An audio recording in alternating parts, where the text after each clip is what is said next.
There was an idea to bring together a group of remarkable people. Ini bagi saya hal yang sangat nggak bisa kebayang gitu.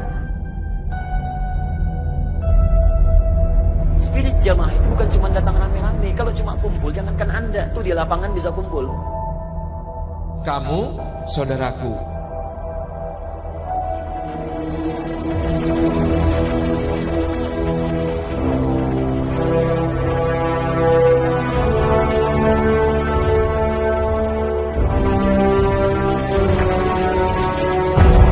Karena kita mencintai Indonesia, maka kita sangat mempedulikan bahwa ruh Indonesia adalah Islam. Jangan lelah memohonkan agar Allah curahkan rahmat bagi kita sehingga kita berada dalam kesatuan. Gua ada pertanyaan dari dulu.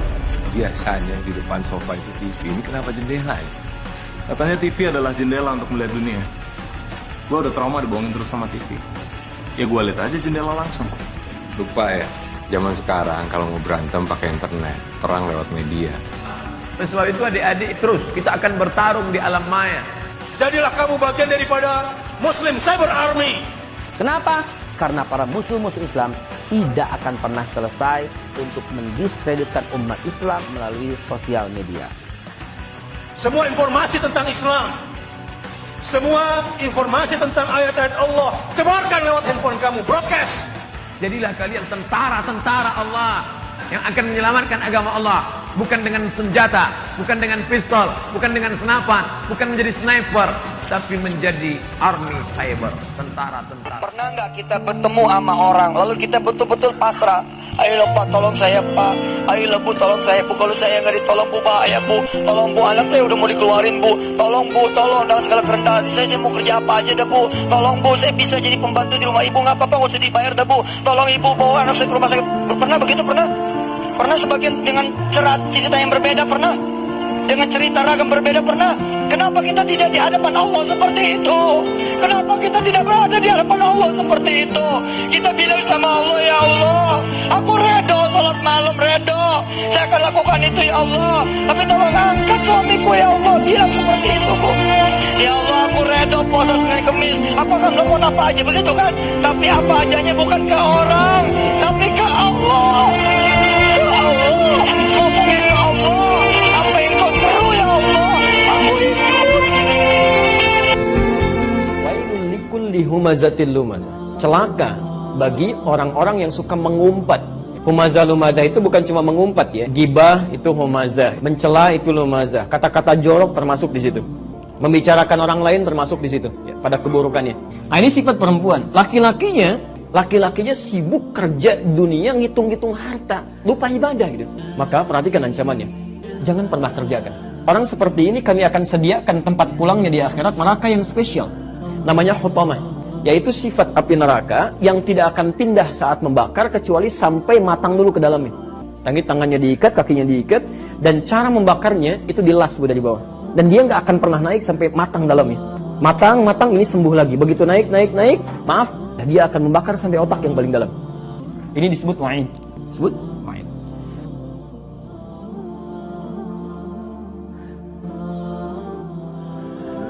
Terus gimana cara nyelesain masalahnya? Masalah ini pasti datang.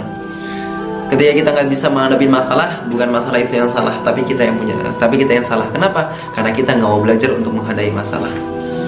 Satu-satunya cara untuk menghadapi masalah-masalah tersebut yang datang kepada kita adalah dengan ilmu dan iman. Dan iman ini nggak datang kecuali dengan ilmu. Maka setiap hari teman-teman harus tambah ilmu teman-teman, harus tambah iman teman-teman. Kalau enggak, bayangin, masalah semakin sulit, lawan jauh semakin banyak, kemudian kita semakin lemah. Kalau iman dan ilmu kita nggak bertambah, beneran stres kita, serius. Kenapa ilmu? Ya karena dengan ilmu kita bisa berubah. Dengan ilmu kita akan berusaha lebih baik dari hari ke hari. Jika Anda malas membaca Al-Quran, iman Anda akan ringkih. Pelindung Anda juga tipis. Tukang sihir atau dukun pun mudah menyerang Anda. Dan jangan harap memiliki banyak pembela kelak di hari hisab. Rasulullah SAW bersabda, bacalah Az-Zahrawain, yakni Al-Baqarah dan surat Al-Imran. Kenapa? Karena nanti di hari kiamat, dua surat tersebut akan datang bagaikan dua gumpalan awan, atau bagaikan dua rombongan burung yang terbang membentangkan sayapnya, membela orang yang selalu membacanya, yaitu membaca Al-Quran. Karenanya, bacalah surat Al-Baqarah, karena membacanya mendatangkan keberkahan dan meninggalkannya adalah penyesalan, dan tukang sihir tidak mampu menyihir orang yang membacanya. Sudah tahu cara mengalahkan tukang sihir?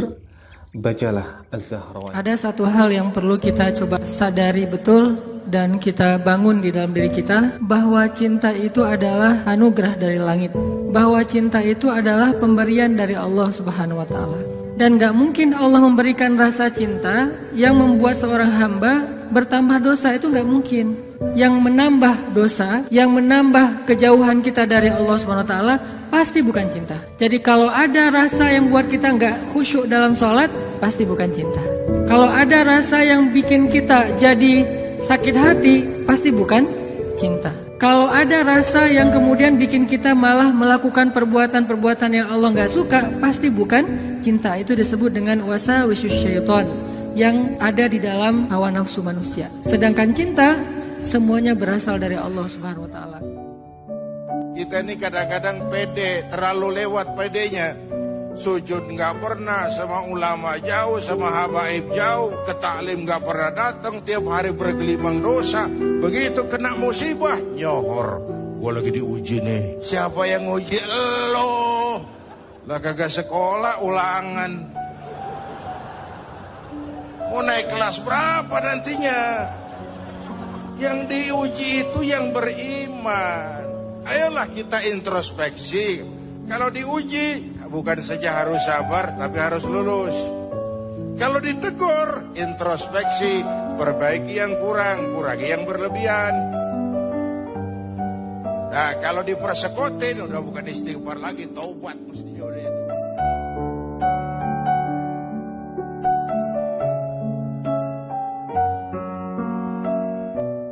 Wa min ayatihi, di antara tanda-tanda kebesaran Allah, an khalaqalakum azwaja, diciptakannya pasangan hidup. Maka katakanlah, engkau penyempurna imanku. Man tazawwaja, sesiapa yang menikah, faqad istakmala nisfal iman, setengah imannya sudah sempurna.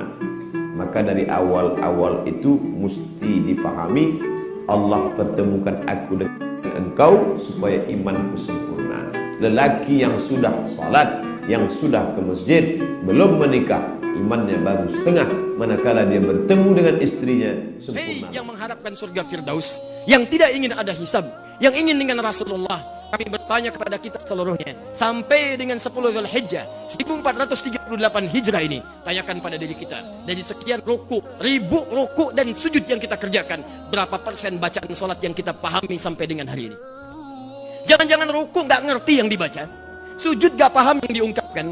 Antum ngejar-ngejar dunia saja, sampai sekolah SD 6 tahun, SMP 3 tahun, SMA 3 tahun, 12 tahun, S1 4 tahun, 16 tahun, S2 2 tahun, 18 tahun, S3 2 tahun, 20 tahun. Pertanyaan kami, sampai hari ini berapa persen dari bacaan sholat kita yang pernah kita pelajari? Adakah kita pernah mengkhususkan waktu untuk belajar memahami apa yang kita baca dalam sholat? Barangkali saat sholat kita tidak khusyuk, bukan karena kita kurang soleh, tapi kita kurang paham apa yang kita kerjakan. Sholat di masjid. Nabi selesai sholat, Assalamualaikum warahmatullah, Assalamualaikum warahmatullah. Nabi miring ke kanan. Makanya tadi saya miring ke kanan. Miring ke kanan itu sunnah, karena sahabat ingin dapat barokah sebelah kanan. Tapi ada versi kedua, selesai sholat Nabi menghadap ke jamaah. Ini tidak pernah saya amalkan. Makanya tadi saya tidak menghadap ke jamaah. Kenapa Ustaz tidak menghadap ke jamaah? Karena saya tidak berani bertanya. Nabi dulu menghadap ke jamaah bertanya, asyhadun fulan, asyhadun fulan, asyhadun fulan, mana si fulan, mana si fulan, mana si fulan. Kenapa tidak datang sholat berjamaah? Ini tidak pernah saya amalkan. Belum pernah saya nanya makmum, mana si anu, mana si anu. Kenapa tak datang berjamaah? Kenapa Ustaz enggak nanya? Saya tak ada kekuasaan. Kalau saya nanya jamaah, emang Ustaz mau apa? Tapi kalau kita ada kekuasaan bisa. Mana kepala dinas, mana kepala badan, mana kepala kantor, kenapa nggak datang berjamaah? Tawakkaltu 'alallahi la haula wala quwata illa billah. Ada 3 kelompok malaikat yang akan menjaga kamu. Ketika kamu baca bismillahi, malaikat pertama akan berkata, hudita, aku ditugaskan oleh Allah untuk menjaga dan memberikan petunjuk jalan buat kamu. Nggak akan kesasar. Kalau dia tambah dengan tawakkaltu 'alallahi, ada malaikat kedua lagi dan berkata kepada kamu, aku ditugaskan untuk menjaga kamu, mencukupkan kebutuhan rezeki kamu pada hari ini. Kuvita. Ada aja rezeki yang didapat oleh orang ini. Kalau kamu lengkapi dengan membaca la haula wala quwata illa billahi, datang malaikat ketiga yang bertugas berkata kepada kamu, wuqita, kamu akan diproteksi, kamu akan dilindungi. Hari ini kita duduk tenang, sejuk, walaupun matahari terik, karena kita bernaung di atap masjid yang kokoh. Keluar dari masjid ini akan bernaung di bawah pohon yang rindang. Keluar dari kendaraan akan bernaung di rumah yang besar. Tapi sampai masanya, watakunul jibal kal ihnil manfush, bukit-bukit, gunung-gunung seperti bulu kambing dihembus angin. Wataran nasa sukara, kau tengok pandang manusia itu macam mabuk. Wa ma hum bisukara, mereka tidak mabuk. Walakin adzaballahi syadid, tapi azab Allah amat sangat keras. Tampak mereka macam mabuk sempoyongan, berjalan seperti akan jatuh, bukan karena mereka mabuk, tapi karena memang kerak bumi sedang bergerak dahsyat, bergerak kuat. Tips buat kakak, semoga bermanfaat ya. Hapus semua lagu di HP kakak. Unfollow akun-akun galau. Berhenti curhat ke teman. Sholat tepat waktu, ngaji dan berzikir. Dengarkan kajian setiap hari. Kalau bisa, Ustadz Adi Hidayat. Berpikir positif, fokus belajar atau kerja. Jatuh cinta lagi pada Allah. Kalau sedang dalam kesulitan yang sangat dalam, dekatkan Allah dekat mungkin dengan kita. Katakan, ya Allah, Engkau la ilaha illa anta, zikrut tauhid. Ya Allah, aku udah sampai saat ini senantiasa menancapkan keyakinan dalam jiwaku bahwa Engkaulah Rabbku, Tuhanku. Aku tidak menyembah yang lain. Aku hanya memuliakanmu. Engkau yang merawatku, Engkau yang mengampuniku, Engkau yang memberikan segala kebutuhan kepadaku, Engkau menghidupkanku atau Engkau wafatkan aku saat ini, ya Allah. Subhanaka inni kuntu minadh dhalimin. Ya Allah, aku lepaskan Engkau dari sifat-sifat yang tidak baik, dan aku mohon ampun kalau selama ini berbuat zalim dalam kehidupan kepadamu khususnya. Ketika kalimat itu Anda bacakan, teman-teman sekalian, apa yang terjadi? Pakai fa, fastajabna. Kami akan jawab dengan cepat setiap permohonan yang dibutuhkan. Kak, kata Imam Al-Ghazali, yang singkat itu aku. Yang menipu itu dunia. Yang dekat itu kematian. Yang besar itu hawa nafsu. Yang berat itu amanah. Yang sulit itu ikhlas. Yang mudah itu berbuat dosa. Yang susah itu sabar. Yang sering lupa itu bersyukur. Yang mendorong ke neraka itu lidah. Yang berharga itu iman. Yang menenteramkan hati itu berzikir. Dan yang ditunggu Allah itu bertobat. Satu-satunya amalan yang Allah kerjakan dan perintahkan kepada malaikat dan orang-orang yang beriman adalah salawat kepada Nabi. Innallaha wa malaikatahu yusholluna 'alan nabi ya ayyuhalladzina amanu shallu 'alaihi wa sallimu taslima. Salawat Allah kepada Nabi adalah rahmat, salawat malaikat adalah ampunan, dan salawat orang-orang yang beriman adalah doa. Kalau Allah aja lahu mulkus samawati wal ardh, yang memiliki langit dan bumi, berselawat kepada Nabi, dan para malaikat la ya'sunallaha ma amarahum wa yaf'aluna ma yu'marun, yang gak pernah buat dosa dan selalu taat pada Allah Subhanahu wa taala, berselawat kepada Nabi. Masa iya lu gak mau selawat sih? Emangnya lu siapa? Keterlaluan. Bahkan ada orang-orang yang gak suka dengan selawat. Maksudnya apa coba? Gue gak tahu sih. Tapi yang jelas al-bakhil man dzukirtu indah falam yusalli alayya. Orang yang gak mau salawat pada Nabi adalah orang-orang yang pelit, koret, medit, tau gak? Allahumma salli wa sallim ala nabiyina Muhammad. Ya Nabi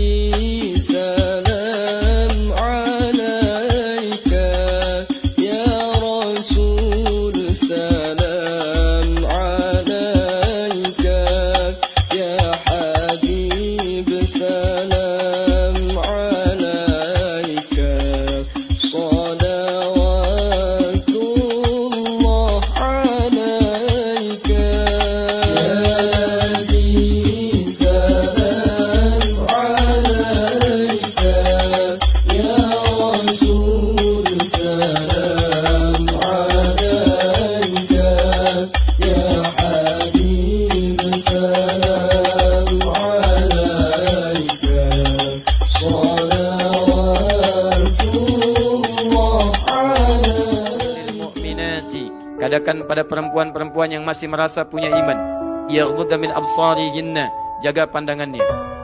Dia hanya boleh melihat yang baik-baik saja. Wa yahfadna furujahunna, dan jaga kemudian kehormatan dirinya. Jangan sampai bersentuhan dengan yang bukan mahramnya. Jangan sampai mudah kemudian untuk menjual keadaan dirinya. Karena jahiliyah melakukan itu. Perempuan beriman jangan sampai menjual kehormatannya untuk bisa menggadaikan imannya. Perempuan jangan sampai menjual keadaan pandangannya untuk meruntuhkan kekuatan imannya. Jaga pandangan kamu, jaga dengan baik, jaga keadaan dirimu, jangan serahkan kehormatanmu pada orang lain. Kamu lebih daripada ratu. Dalam Islam setiap perempuan beriman dialah ratu yang sesungguhnya. Karena ratu, dia tidak boleh disentuh kecuali orang yang berhak dan sudah mengalami prosedur untuk menyentuh ratu yang dimaksudkan. Jadi kalau nanti ada dalam satu komunitas tiba-tiba seorang laki-laki nyosor pengen salaman, katakan, kamu kenapa belum pakai jilbab? Kenapa belum pakai hijab? Kenapa belum pakai cadar? Kenapa belum menutup aurat? Malu Pak Ustaz, masih gadis, ntar kalau udah mau mati aja. Ini al-haya al-mazmum. Ini malu yang tercela. Ini bukan malu. Ini apa namanya? Gak tahu malu. Anak-anak muda, kalian kok belum ke masjid? Kenapa belum hijrah? Kenapa belum buat komunitas? Kenapa belum pindah dari yang tidak benar kepada yang benar? Kenapa belum pindah dari yang batil kepada yang betul? Malu Pak Ustaz, masih muda kok ngaji. Masih muda nih ya, gaya-gaya dulu lah. Ini bukan malu. Ini tidak benar. Oleh sebab itu yang dimaksud dengan malu itu apa?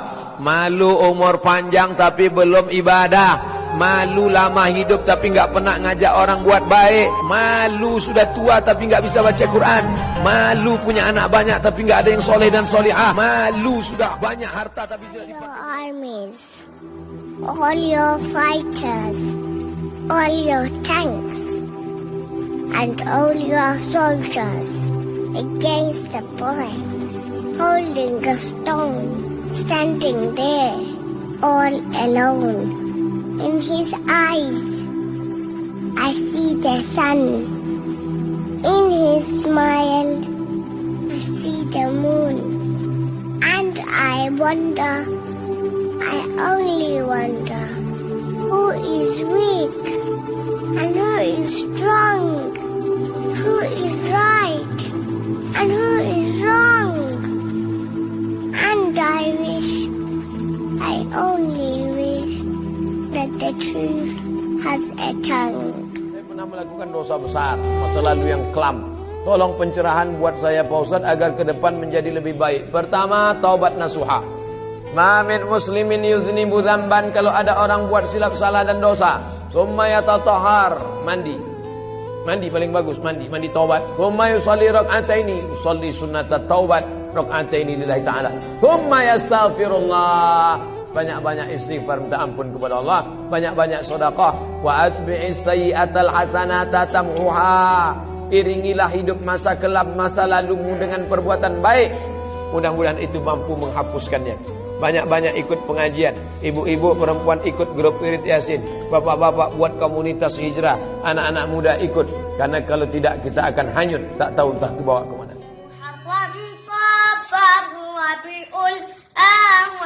Rabiul akhir, Jumadil awal, Jumadil akhir, Rajab, Sya'ban, Ramadan, Syawal, Dzulqa'dah dan Dzulhijjah. Itulah nama 12 bulan Islam. Itulah nama 12 bulan Islam. Kalau memilih yang terbaik, pasangan itu adalah pasangan yang senantiasa terbaik agamanya. Dia hanya pengen dekat sama Allah, pengen diaturnya sama Allah, sama-sama ingin menegakkan agama Allah. Maka ini yang menjadi cita-cita kita, mendapatkan seorang pasangan yang terbaik agamanya. Bukankah tujuan kita beribadah kepada Allah Subhanahu wa taala? Aku diciptakan untuk beribadah kepada Allah. Aku mau kamu. Kamu juga manusia diciptakan oleh Allah. Maka aku mau cari kamu yang sama-sama bisa menjadi sarana untuk kita beribadah kepada Allah Subhanahu wa taala. Aku mencintai kamu karena Allah, kamu pun mencintai aku karena Allah. Kalau aku mencintaimu karena dirimu saja sendiri, kau bisa mati. Paras cantikmu bisa berkurang, kebaikanmu bisa hilang, hartamu bisa berkurang. Tapi jika aku mencintaimu karena Allah, apapun yang terjadi kepada dirimu, dua insan yang saling mencintai karena Allah, dia akan selalu punya alasan untuk terus bersama. Aku tahu sebenarnya mudah saja bagimu untuk terkenal, punya banyak follower, disanjung banyak orang. Kenapa? Karena kamu wanita, dan hakikat wanita adalah perhiasan dunia. Gampang, tinggal uraikan rambut indahmu, pamerkan auratmu, dan bertabarutlah dengan make up itu. Kemudian bernyanyi dan menarilah. Aku yakin akan ada banyak cowok yang suka. Hawarian juga suka. Oh iya, sukalah, kan gua normal. Tapi gua gak mau karena dosa. Tapi lihat, kamu lebih memilih menutup rambut indahmu, menjaga auratmu, dan tidak bertabarut kecuali pada suamimu. Aku akhirnya sadar, kenapa Rasul bilang perhiasan terbaik adalah wanita salehah. Karena kamu punya kesempatan besar untuk dikenal banyak orang, tapi kamu tidak melakukannya. Ingat pesan Bunda Fatimah radhiyallahu anha, wanita salehah itu tidak suka memandang dan dipandang, dan di bibirnya tidak tersebut nama laki-laki, dan di bibir laki-laki tidak tersebut namanya. Maka dengan hijabmu jadilah wanita salehah. Tidak ada manusia yang sempurna.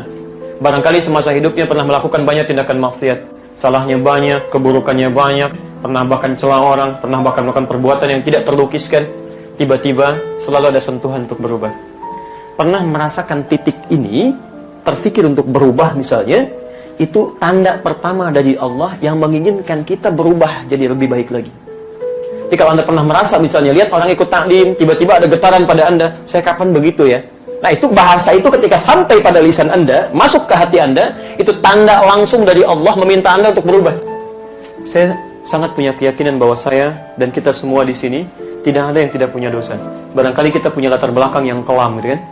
Tapi itu tidak harus menutup peluang kita untuk berubah. Segera hadirkan perubahan itu, dekati Allah dalam kebaikan, maka Masya Allah, boleh jadi Anda termasuk dalam golongan yang ingin dirubah menjadi baik sebelum pulang menghadap pada Allah Subhanahu wa Ta'ala. Anak-anak sekarang kelakuannya Masya Allah. Habis contohnya TV sih. Contohnya TV gitu. Kayaknya pegangan tangan udah nggak apa-apa, cipika-cipiki nggak apa-apa. Padahal tuh bahayanya naudzubillah ya. Itu kalau seorang laki-laki dan perempuan anak muda dia pegangan tangan yang bukan muhrim, Masya Allah, ibunya tuh dikubur, dibawain batu dari neraka sama malaikat Zabaniyah. Lah malaikat Zabaniyah kan tempatnya di neraka, tapi bisa naik ke kuburan tuh bawa kerikil. Kerikil yang udah dipanasin ya, berjuta-juta tahun di neraka, beribu-ribu tahun di neraka, ya. Itu dibawa, emaknya tuh ditarik tangannya, dibikin begini nih, terus batu ini ditaruh tuh. Batu ini ditaruh di telapak tangan ibunya, terus ditekep begini. Siksaan yang paling rendah buat ibunya adalah hancur di ubun-ubun gara-gara nih batu. Kami ya Allah, kami belum layak masuk surga ya Allah. Kami bertobat ya Allah. Ya Allah, ampuni kami ya Allah. Terima tobat kami ya Allah. Ya Allah, mudahkan langkah kami pada kebaikan ya Allah. Halalkan rezeki kami ya Allah. Kami ingin berubah. Kalau hari ini terakhir bagi kami hidup, mohon ya Allah, jadikan husnul khatimah. Minta. Itu enak.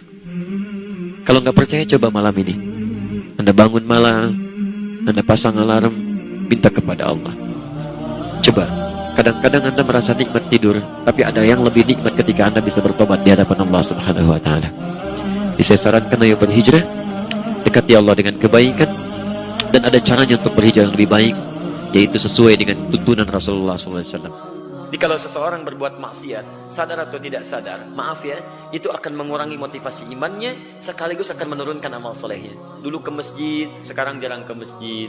Maaf ya, dulu tahajud, sekarang jarang tahajud. Coba cek, mungkin ada maksiat yang pernah Anda kerjakan. Urusannya nggak jauh dari urusan dunia. Nggak jauh dari urusan dunia. Biasanya kalau sudah semakin dekat dengan dunia, itu akhiratnya semakin berkurang.